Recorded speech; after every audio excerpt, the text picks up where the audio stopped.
这上面有人吗？没有了。工匠走后，如今就是一座空庙。你看到其他人了？刚听到这上面有动静，脚步声？不算，就是足尖轻踩的声音。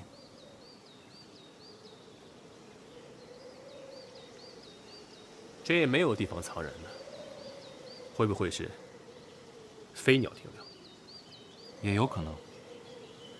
放心吧，我们走后就是禁军入场，必定会上上下下彻查一遍，不会有任何隐患。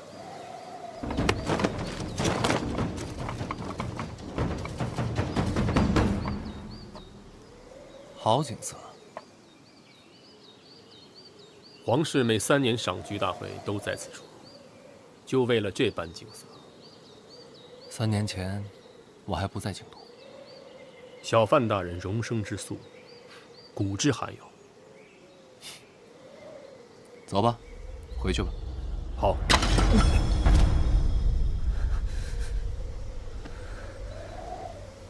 大人内息有些混乱。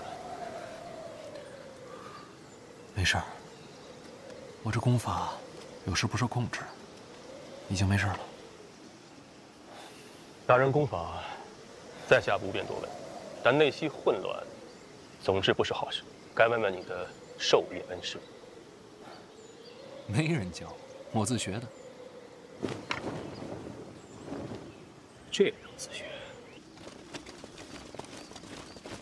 说句实话，小范大人，陛下对你真是没得说。赏花大会等一个“臣”字，在下闻所未闻。小范大人前途无量。公统领客气了。未来可期，更要保重身体。功法的事，万万不可大意。多谢关心。小范大人未来可期，在下也想攀攀高枝。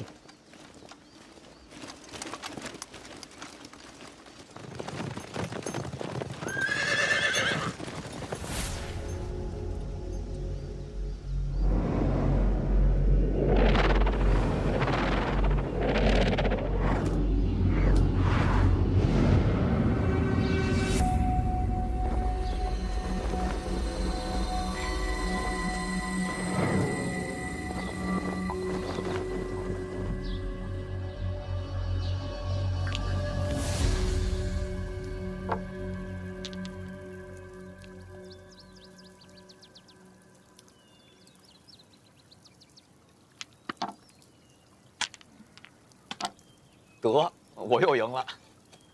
尝尝，尝尝。啊，你不是姐，你这不够嘞。输光了，不是，咱亲姐弟咱也得明算账啊。没钱了，不能玩了，再玩也没钱了。嫂子，你来吧，我让贤。还让贤，谁来都一样。来来来。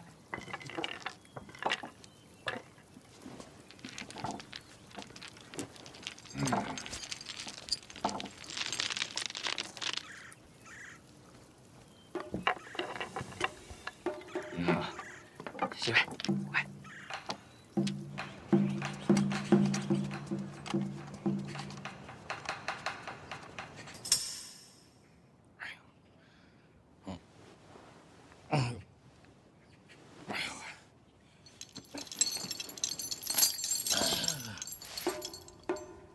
为什么锁着我呀？给我松开！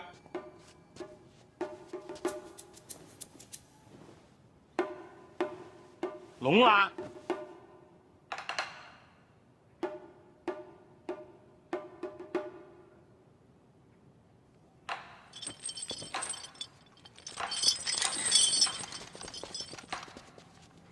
小心我毒死你！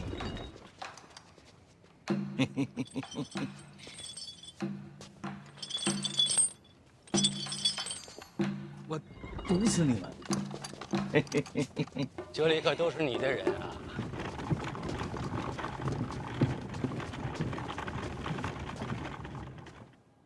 毒死了，舍得吗？院长，您甭管，看我怎么收拾这帮小子呢？这是我下的令，别难为他们。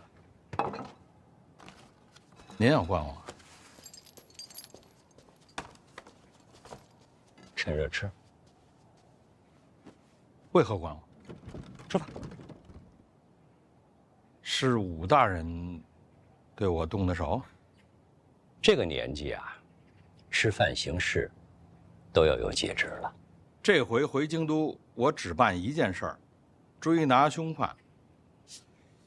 可是我有点不明白啊。江南这个凶犯已经查到了行踪，回到京都之后就销声匿迹了，监察院也查不出线索来。是什么人在背后保护他呢？下回想吃什么，提前告诉我吧。院长，啊，您要干什么呀？给你送饭呢。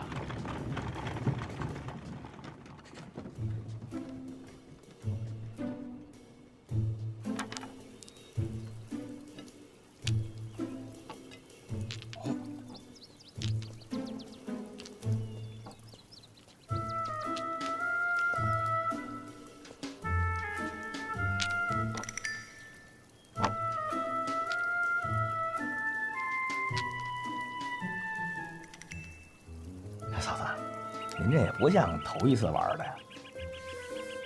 以前生病不能出门，总是自己给自己找点东西玩。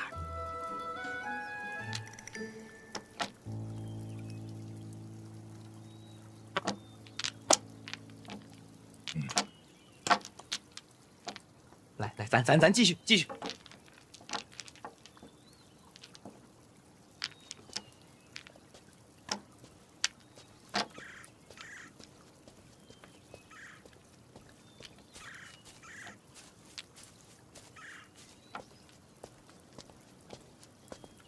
这是怎么了？让思哲一早回来，去跟爹道别，说是要北上。所以现在是想走之前再玩一次牌九。不是他提的，是爹。爹主动说要玩牌九。嗯。爹这是不想让思哲走啊。难怪，爹银子准备的这么足，一直输，一直逃。原来不是想玩牌九，是想留住他。真心实意不好意思说出口，就想把人留在牌桌上。那是姨娘为什么劝他走？这点我实在是想不明白。我想，姨娘呢，也是想尝试着放手，让思哲能够一个人真正的成长和历练。其次呢，最近京都许多风波都是因我而起，这个时候让思哲离开京都，未尝也不是一种保护。爹，我看牌也都发完了，要不就算了，这再玩下去天都黑了。天黑就吃饭，吃完再继续啊。饭也别吃了，我还得赶路呢。不着急走，早晚得走啊。磨练过了，哎呀，就够了。孩子长大了，有自己的主意，就让他去吧。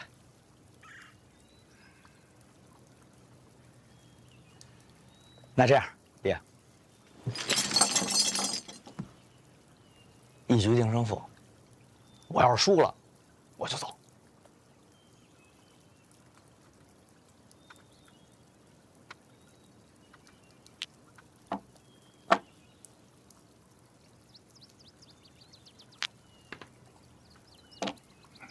得，那您二老这又出局了。那这场还是得看咱俩。怎么个说法？刚不说了吗？我就玩这一把，这把我要输了，我可就走了。你输了你就走，那赢了，是不是还继续？那咱先赢了再说呗。而且赢了也没法玩了，你几位也没银子了。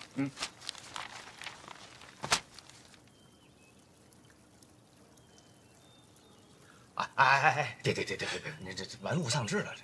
上次离开是为了避祸，现在没必要了，啊。你这次回来确实长大了不少。我跟您说实话，我之前挣钱呢，是为了给您看的。我就是怕您觉得我是一个不中用的儿子，我就想着能让您骄傲一把，我就想着干点什么能让您看见。我看见了。但这次和以往不一样，这次其实我是为了我自己。我想在北齐开一个前所未有的铺子，想让北齐的国运和财富相连。所以这一次，我其实是想追逐我自己的梦想。思哲是真长大了。好吧，就照你说的，一局定输赢，输光换人。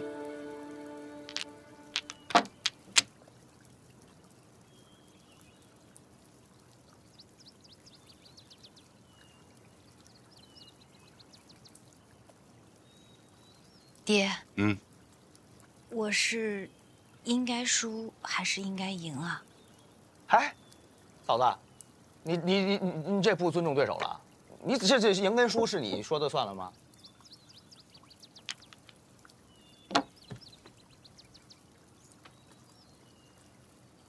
这我就赢了。行。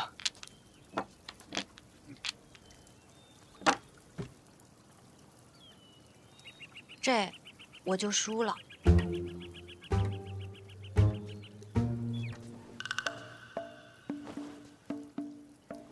嫂子，你能再来一遍吗？这。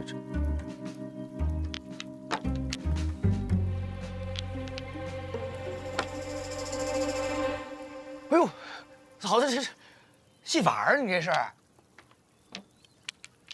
以前生病的时候，自己跟自己玩，练多手就快了。嚯，这，咱们刚才算开了眼了啊！这是。那我到底是该赢还是输啊？天下没有不散的赌局。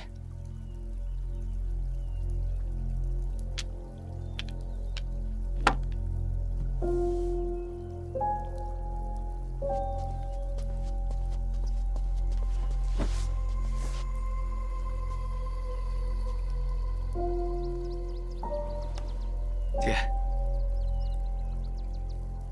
娘，这儿走了。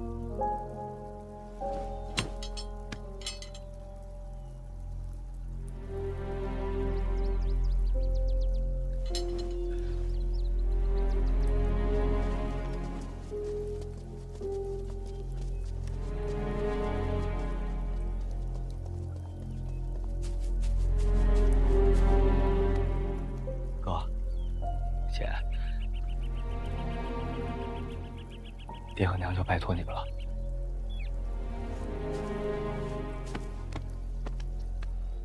去吧。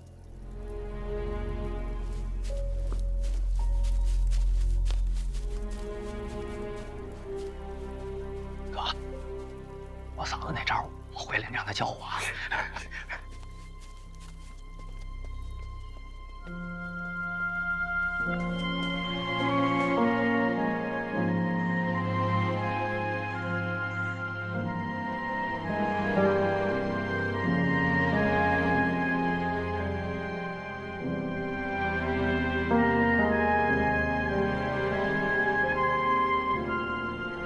别看，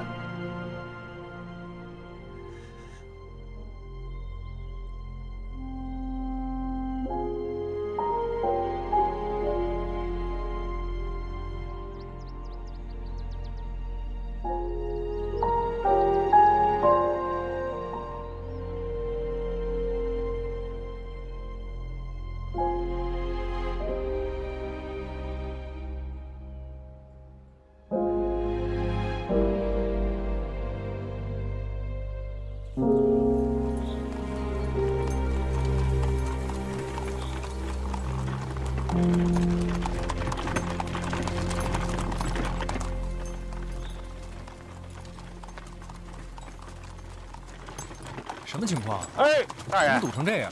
您坐里边吧，这外边灰大呀。怎么这么多车啊？这京都的大小官员呀，这会儿都赶着出城往悬空庙去呢。这平时上朝也没见这么多人啊。上朝的时候，那是分等级的啊。这低级官员啊，都没资格去上朝。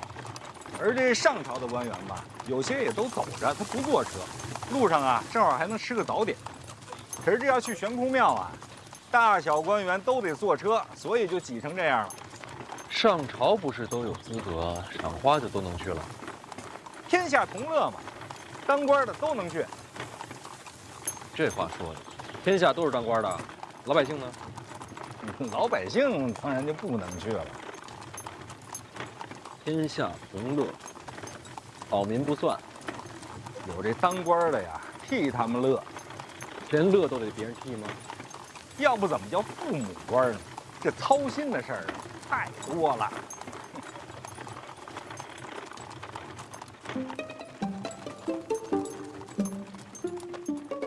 3品以下照直前行，3品以下照直前行，3品以下照直前行，3品以上这边走，3品以上这边走，3品以上。别羡慕了，咱们走咱们的。3品以下照直前行，3品以下照直前行，范闲范大人例外，范闲范大人例外，范闲范大人例外，范闲范大人例外，范闲范大人例外。3品以上这边走，3品以上这边走，3品以下照直前行，3品以下。这3品以上的路啊，走的就是痛快。为什么我例外啊？陛下信中呗。不可能，要是依陛下的脾气，这会儿肯定让我跟官道上堵着呢。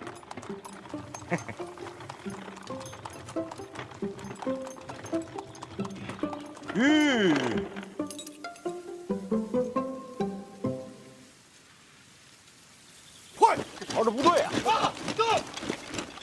大人别慌啊！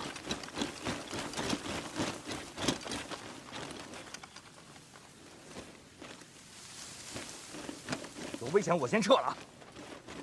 我轻功好啊，求援方便呀。那我谢谢你啊。应该的。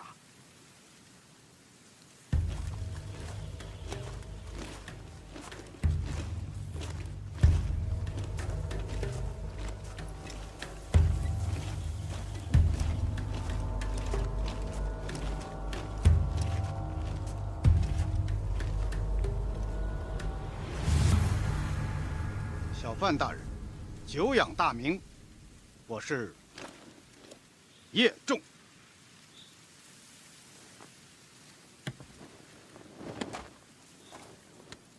京都守备，您是叶灵儿的父亲。赏花那天谁负责护卫？自然是叶师兄吧。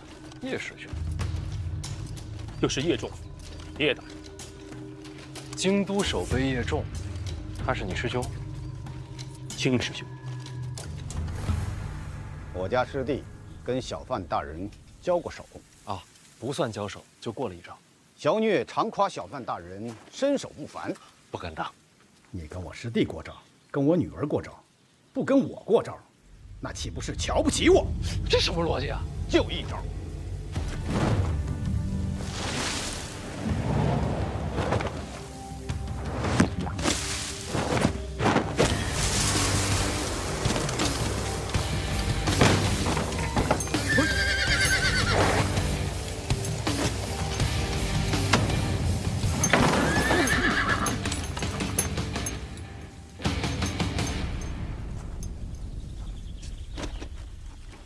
不错呀，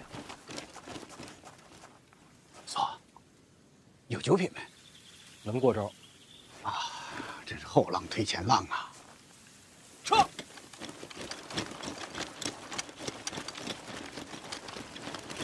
叶大人专门找我，就是为了试一招。借一个。你，啊，一边待着去。啊。范大人，今日悬空庙，麻烦您多照看些。什么意思？陛下有旨，我等禁卫不得打扰赏花兴致，所以悬空庙方圆数里戒备森严，反而悬空庙内只有宫内守卫把守，人手不够啊。叶大人是觉得会有刺客啊？那倒不会，就是心虚。那叶大人何不亲自过去镇守？我必须去啊，但是人手还是太少。为什么找我？赏花群臣中能打的，只有小范大人您了。洪四祥洪公公不去吗？那只有皇上知道，我也不好问呢。宫典宫统领呢？如果师弟还在，那就不必麻烦范大人了。叶大人，咱俩头回见吧。叶某任京都守备，掌城防军务。如果范大人不谋逆，咱俩见面的机会不多。那你就没想过，万一我不答应呢？想过。什么意思？哎，听说小范大人欠债，一点心意。如果没出什么意外的话，记得还我。还你？那没有意外不还我吗？叶大人干这种事儿，干得不多吧？头一回啊。那这是怕出了差错，影响前程？那不重要。那就是忠君爱国。这个有句话你知道吗？叫“风什么啊，清什么什么什么什么什么呀？”这些人都是我带出的兵，如果有什么差错，最惨的还是他们。有句话叫“刮大风的时候，刮倒的都是一些无名之辈”。风起清平之末。哦，对，对，就这句。这句不是这么用的，差不多就行。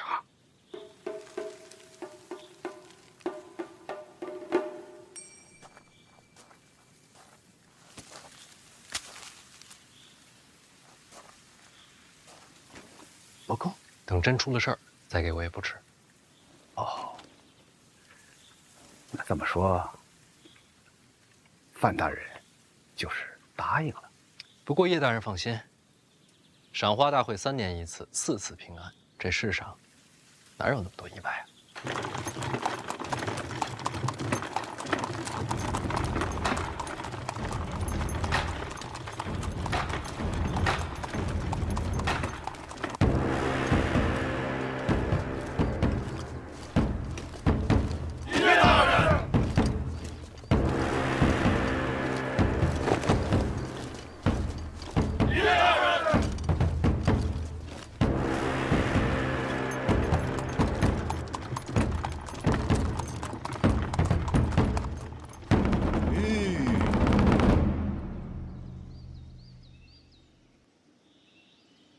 大人，咱到了啊。行，找地儿停了吧。不，咱不是要进庙去赏花吗？懒得凑那热闹。再说了，站那么高，赏的还是花吗？不赏花，赏什么呢？哟，小秦大人，小范大人，令尊呢？嗨，家父宁愿在家午睡。嗨，范尚书上去了。应该是吧？哦，那应该啊，在内层。你怎么知道？陛下在最高那层，下面每一层各按官职爵位分排，井然有序，绝不会错。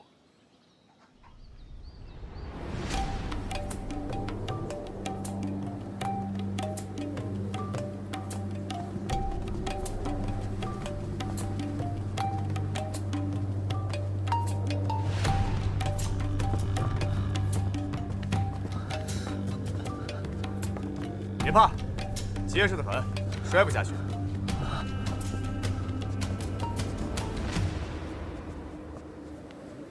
大哥，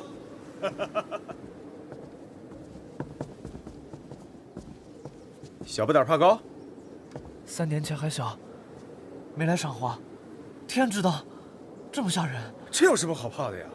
你看我，哎，站得高才能看得远，才能有居高临下的感觉嘛。来来来，我不敢。哎，人各不同，不是所有人都想像太子殿下一样，总想着往高站。二哥也怕高？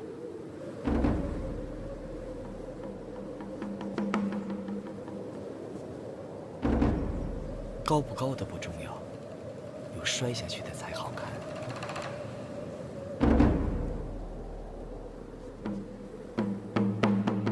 只要我站得够稳，没有人能让我摔下去。是吗？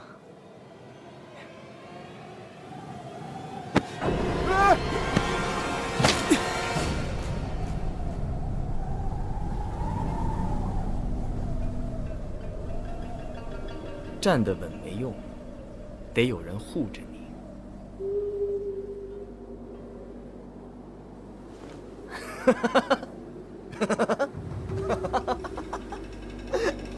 怕了。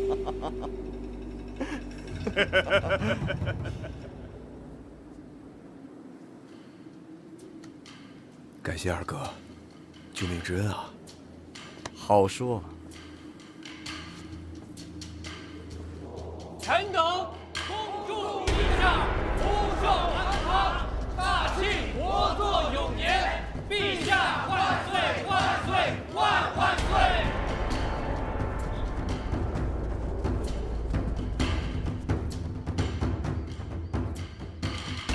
这人跟人呐，一层一层分的是真清楚，分的细才有机会往上嘛。就像小范大人说的，站那么高，赏的就不是花，而是这攀云之路，登天高台。大人，那儿，走水了，走水了，走水！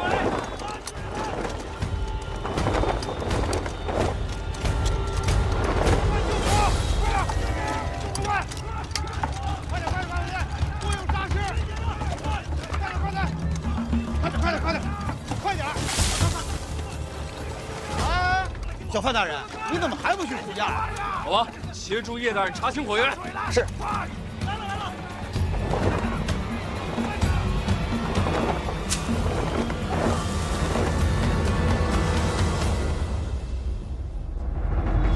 陛下，臣范闲求见。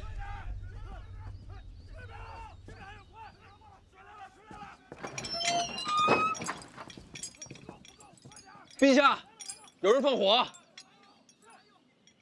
你放的吧？我是来护驾的。护驾？火呢？灭了。灭了护什么驾？臣担忧陛下安危啊！百姓，进来。我检查的仔细一点，一点火苗都不要留。您看这火折子。火折子，这火像是人为的呀。这火起的确实蹊跷，要是真有刺客，此处高悬崖壁，最难防范。哼，陛下还是回京都暂避一下。朕这一生什么样的风浪没经过，一把没燃起的火，就给你吓成了这个样子。陛下一生遇刺43次，从未退。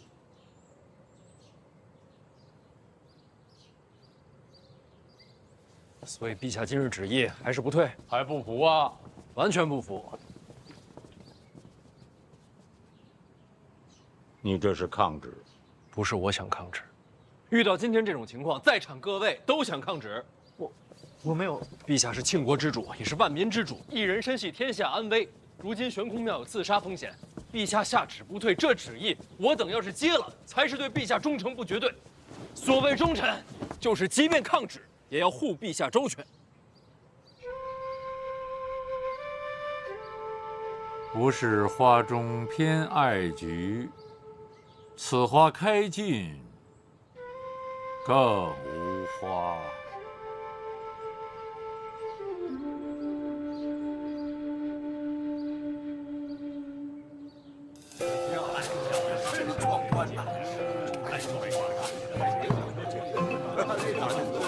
行了，来，真是美不胜收啊！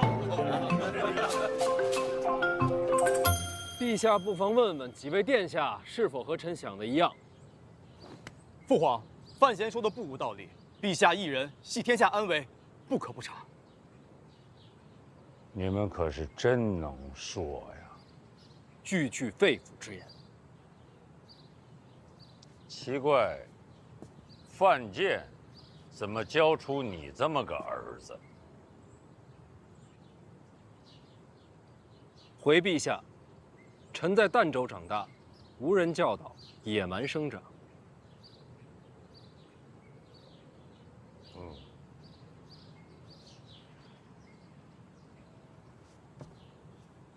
你前半生受了不少苦，但是你自打到了京都，可谓是意气风发，所以长辈不欠你什么。陛下说了算。好了，别再摆朕的兴。今天是个好日子，吃酒赏花。来，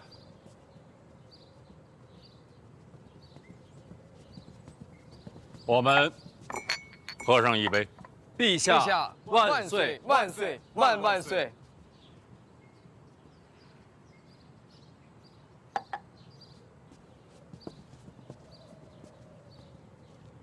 朕把李承泽禁足了半年，你满意了吧？我哪敢？去，和他喝一杯。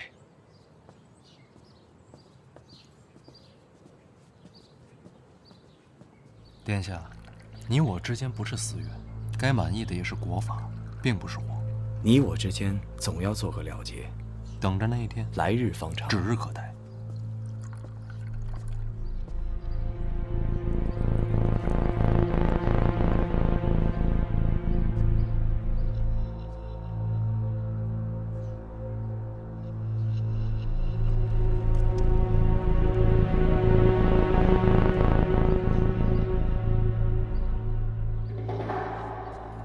陛下，那喝完了。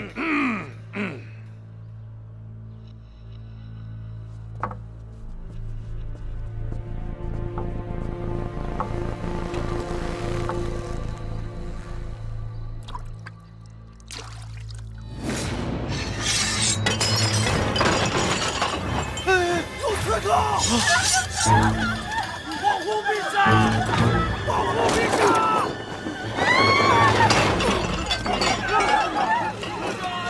快救陛下！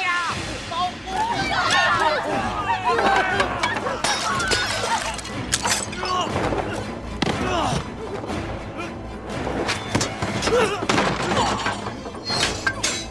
陛下！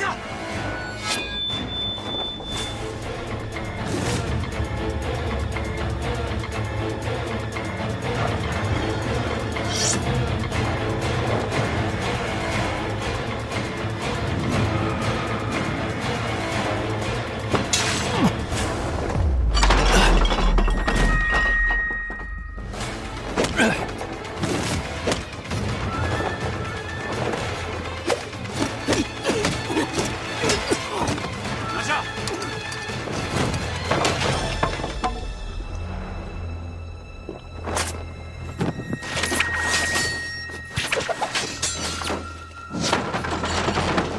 听说四顾剑有个弟弟自幼离家出走，抓着他，我倒要看看这兄弟二人是不是痴呆之徒。守好陛下！你草率啊！有刺客！快去保护陛下！保护陛下！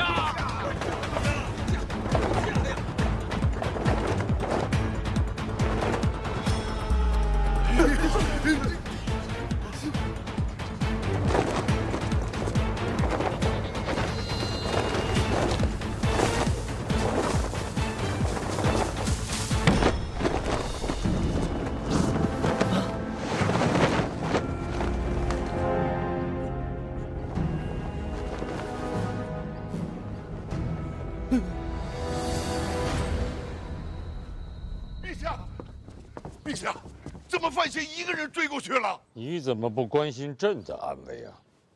陛下气运如钟，自然有惊无险。可我儿子……别担心，进位封山，范闲不会有事儿。可是，来，陪朕赏花。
小范大人，你不累啊？行刺之后，不躲进山林，还想回京都？没想到小范大人追得这么紧。我说的是回京都，你不反驳，说明你就在京都。你在这胡说八道，我顺着你便是了，何必反驳呢？你说的没错，刚才那句我纯属胡扯，但你现在这反应啊，我反倒认定，你确实一直藏身京都。重要吗？禁卫的包围你了若指掌，为什么？因为我本不想伤你啊。你是四姑剑的弟弟。你的毒烟用完了，3支弩箭用完了，头上的银针也用完了，现在就剩下一把匕首，你还想如何呀？禁卫很快就到，时间来得及。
范闲，你的真气怎么突然乱了？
怎么样了？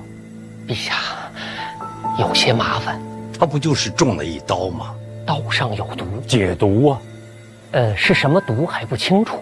之前呢，臣曾经去过范府，就已经发现他内息紊乱、经脉逆行的状况。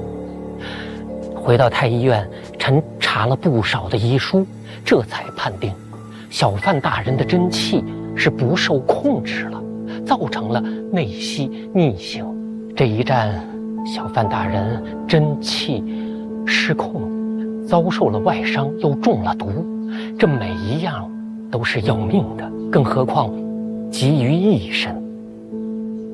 你确定他的真气荡然无存了？臣确定。那会怎么样呢？有一个办法，那就是找一个跟他练同样真气的人，让那个人消耗真气，重整小范大人的经脉。虽然这样那人的真气会受损，但是毕竟是救了一条性命。同样真气的人是，在这个世上还没有第二个人啊，那就难了。那你就陪葬吧。啊，陛下。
看你自己的命吧。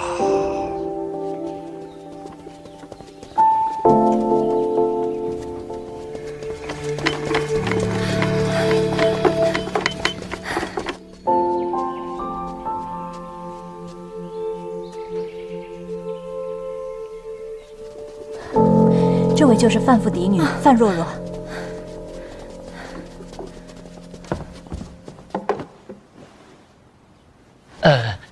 借一步说话。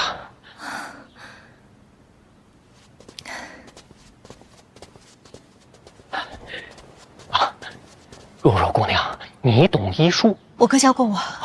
那你会解毒吗？不懂。治真气逆行呢？不会。那你怎么救他？我救不了他，能救我哥的只有他自己。我能做的只是让他醒过来。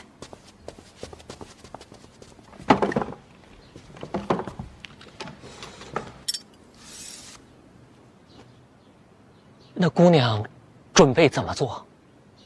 我哥跟我说过，有一个刺激神志、让人清醒的穴位。那这个法子你之前对多少人用过？一个也没有。啊？这也太冒险了。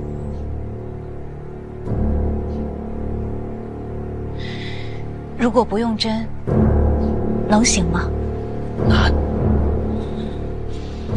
那就不要犹豫了。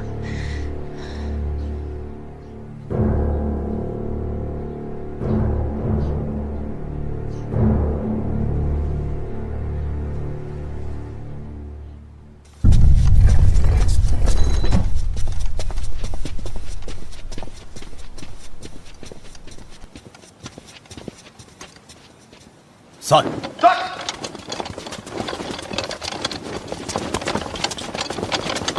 快点，快点，快点！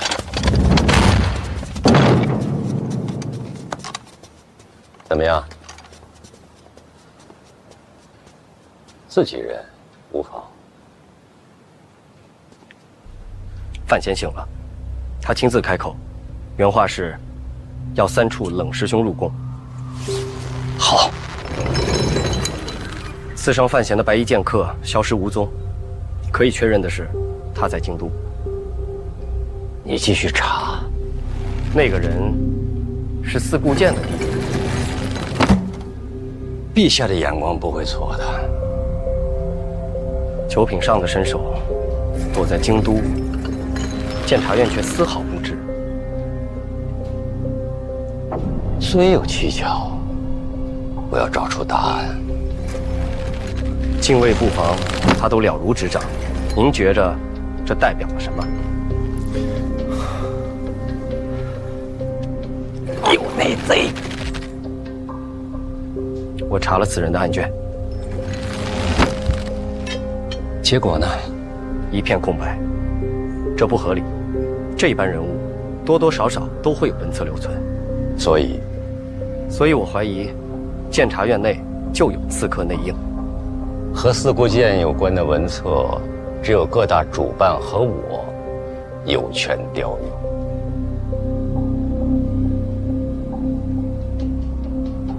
或许内应之人就是监察院主办。院长，我想暗中调查。怎么把我抛开了？什么人都有可能谋逆，唯独院长不会。为什么？院长心中自有大义。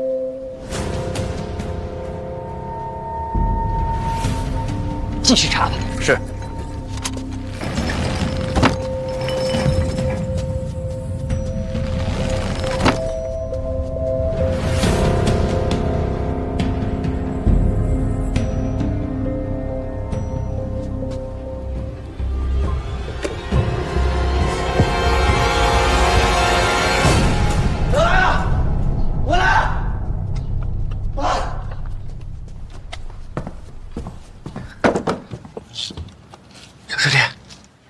师兄今天没服毒啊！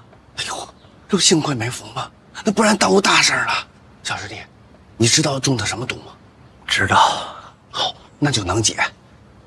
那匕首上用的是硝石矿脉之毒，那是东一城的风格。刺客是四顾剑的弟弟。你管他谁弟弟？我先给你解毒啊。东一城啊，用毒路数碎片，倒也难不倒咱们三处。要不然先试试。我信师兄的。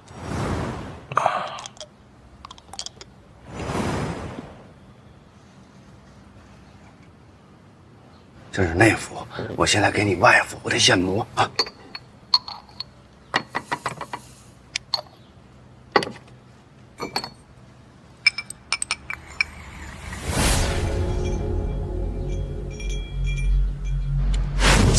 并未解毒，怎么会呢？看来是毒入了肺腑了。侵入肺腑，这怎么治？其实做个手术就行。手术是什么东西？就是剖开伤口，清理肺腑。世上哪有这么解毒的？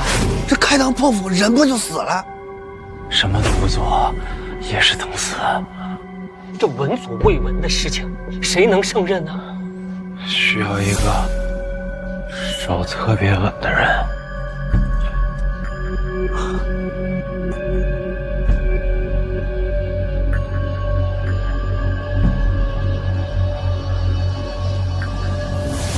我来。我的手是最稳的。一会儿场面会有点血腥。婉儿，要不你先出去，我陪着你。有几成把握啊？哎呦我天哪，你自己都没把握呀？不试试就死定了。哦，那得试试。动刀吧。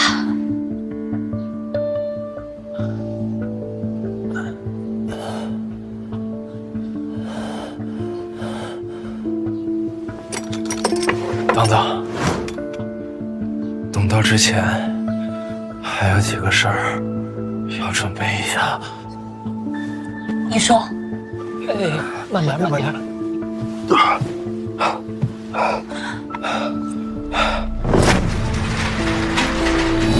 手术床啊，无影灯，什么？全面消毒。你们能不能对我好一点啊？这都要开膛破肚了，最起码打扫一下卫生吧。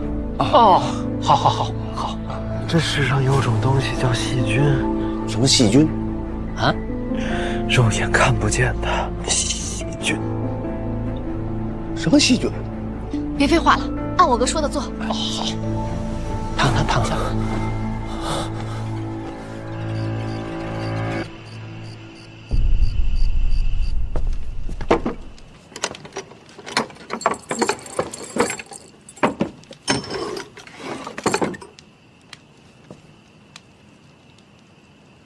小师弟，我用焚毒散擦了很多遍，要用避秽香也是熏了很多次，按照你说的都清理干净了。你说的那个细什么的应该没了，药好了。马千子不行啊，会睡过去。这不睡过去怎么开膛破肚？不能睡。具体怎么手术？我得指挥。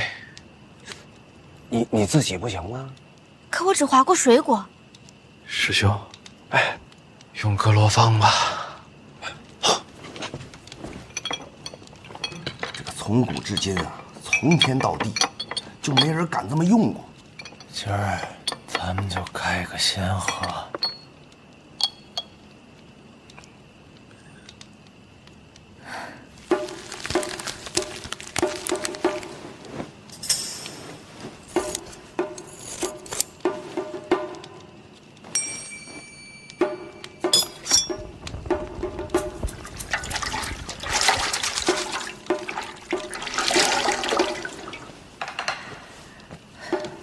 你得给若若擦汗，她才是主刀。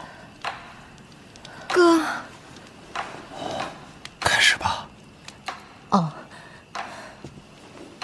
没事儿，开始吧。别紧张。小心哥，没事吧？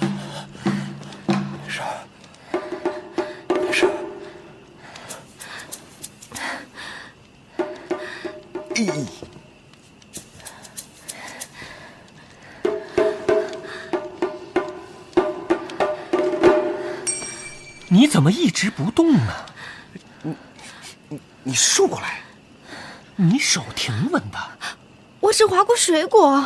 没事，足够了，别怕。我不是害怕，我是不知道人的皮肉有多厚，不知道怎么下。我靠，早知道给你找山猪了。这该怎么办呀？哥。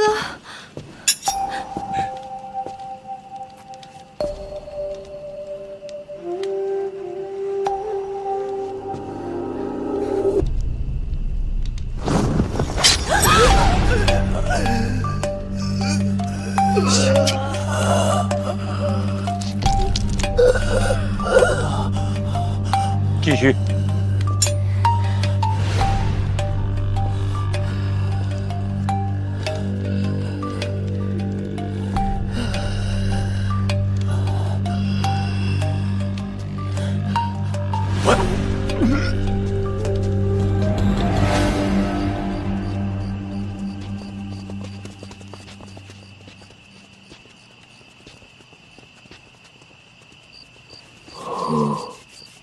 他要是困，先让他回去睡吧。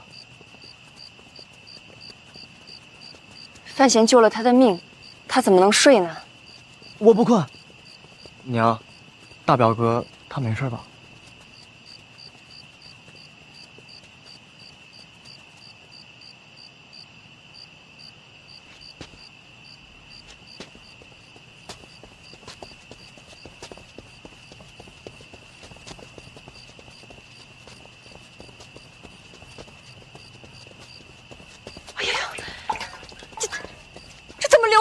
血啊！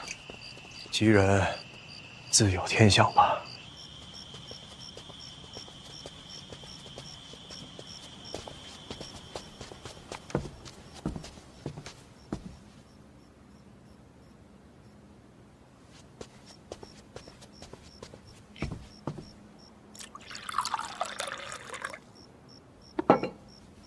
老爷，喝点茶吧。我不喝。你听听你的声音呀。哎，烫！没事。老爷，如果担心，就去宫里看看吧。不可，他可是你儿子呀。人在宫中，无照莫入。儿子都不行，就是儿子，才不行呢。那么多太医，为什么让若若去治呢？没事的，一定没事的。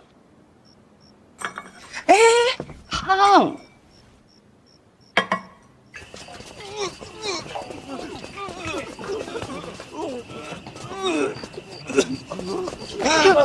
这怎么了？这个陛下口谕，范闲有伤，不宜打扰，请太子与诸位先回宫，他日再来。伤势如何了？已经开膛破肚了。那范闲他……小范大人在乐。乐？他都被开膛了，他乐什么？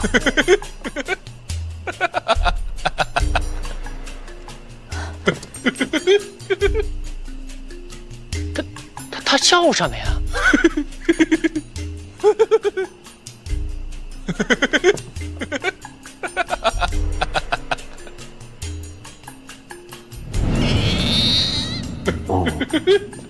用的格罗方，那是迷药，估计是出现幻觉了。啊！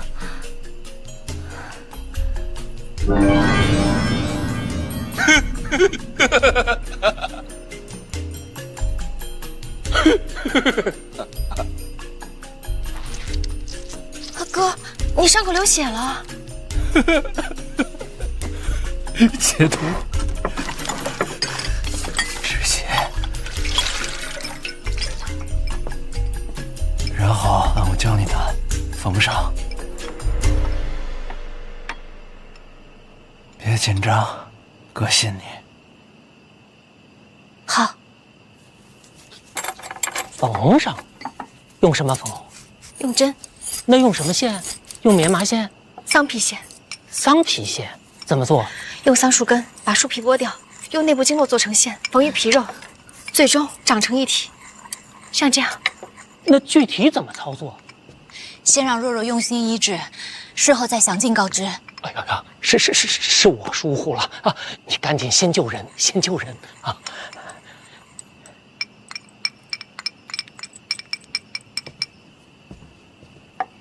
婉儿，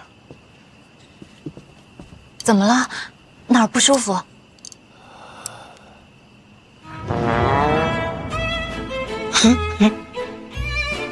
你还是原来好看啊！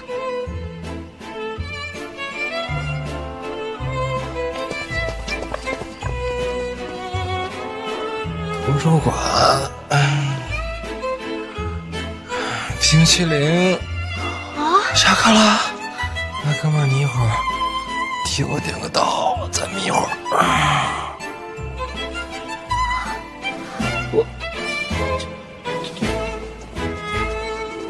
陛下，陈院长求见。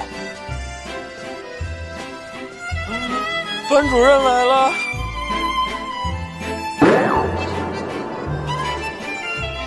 陛下，弄他这败类。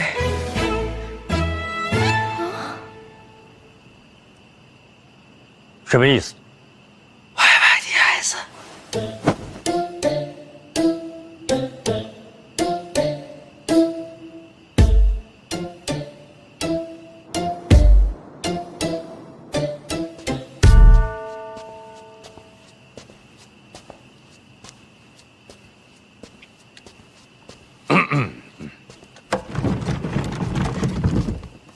陛下，3名刺客的根底已经查明。范闲现在在广信宫，正在开膛破肚。如果这个医术能够传承的话，此乃殉国之大福也。说来好生奇怪，如果没有如此重创，范闲这个本事是露不出来的。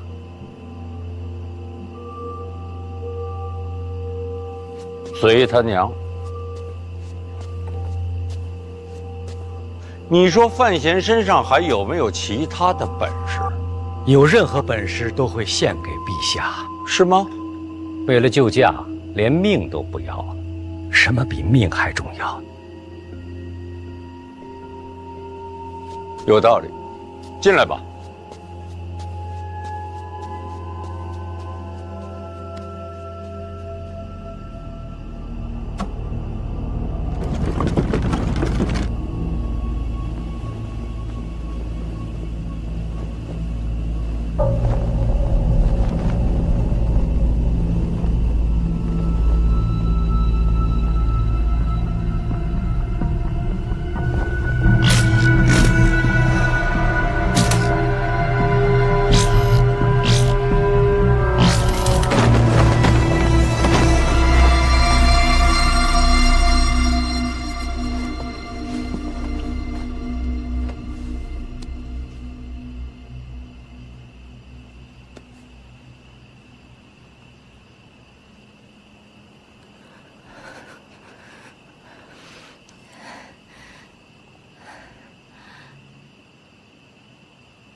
说话呀！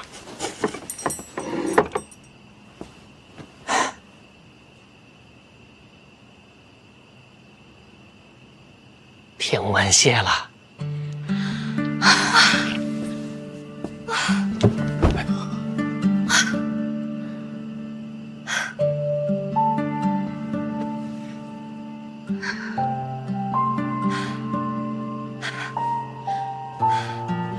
没放错。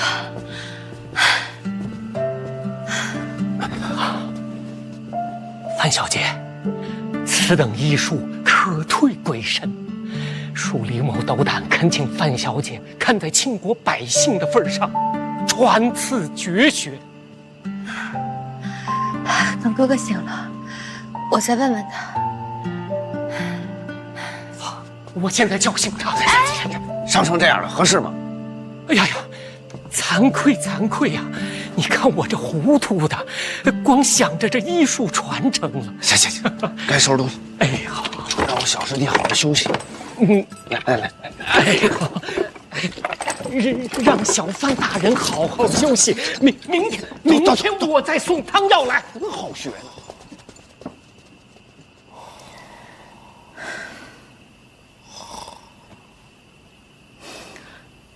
你的嘴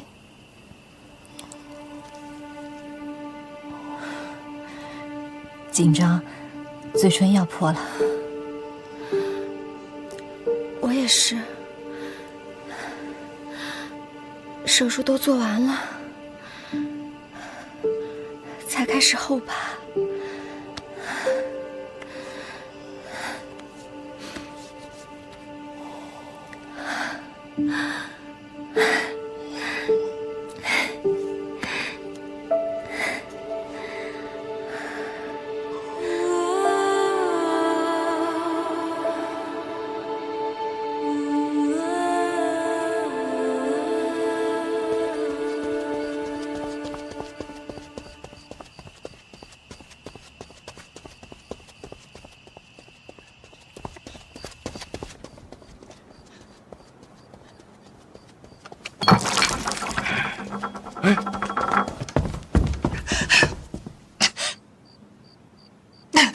老爷，宫里急报，范前病情稳住了，无性命之忧。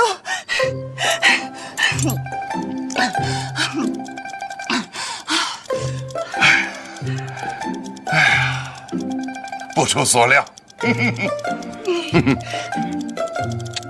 就你心慌，早就跟你说过了，为人做事，稳字当先。哎呀，这下行了，最难的一关过去了。老爷要要不我还是去宫里看看吧，没有人照顾怎么行？若若和婉儿都去了，不多我一个。不行。怎么又不行了呢？范闲成亲，那是对我磕的头，我就是他亲娘。